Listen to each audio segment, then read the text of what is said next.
The U.S. Supreme Court has struck down the reciprocal tariffs that Donald Trump's administration had slapped against all countries.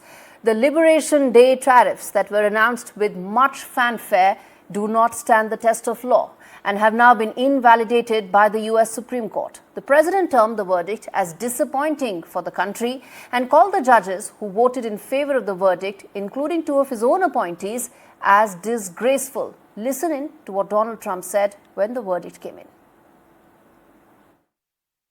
The Supreme Court's ruling on tariffs is deeply disappointing, and I'm ashamed of certain members of the court, absolutely ashamed, for not having the courage to do what's right for our country. Today, I will sign an order to impose a 10% global tariff under Section 122 over and above our normal tariffs already being charged. And we're also initiating several Section 301 and other investigations to protect our country from unfair trading practices of other countries and companies. Now, this judgment, this verdict has very serious ramifications. The Trump administration cannot unilaterally impose tariffs, even though it is the most central pillar of its trade strategy. The executive power has been checked by the Supreme Court.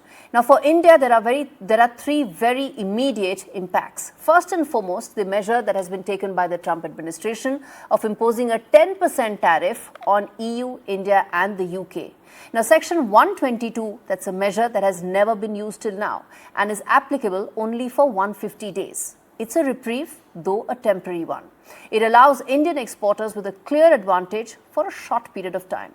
This also means then that there is tariff volatility which will continue, since after 150 days, Donald Trump will have to again go back to the Congress for any extension beyond this window.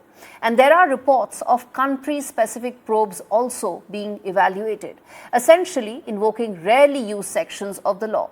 So 10% plus tariffs under Section 301 and 232 may be the new normal. For which country, in what capacity, under what conditions, none of that is known, but that's really now the volatility that we are looking at.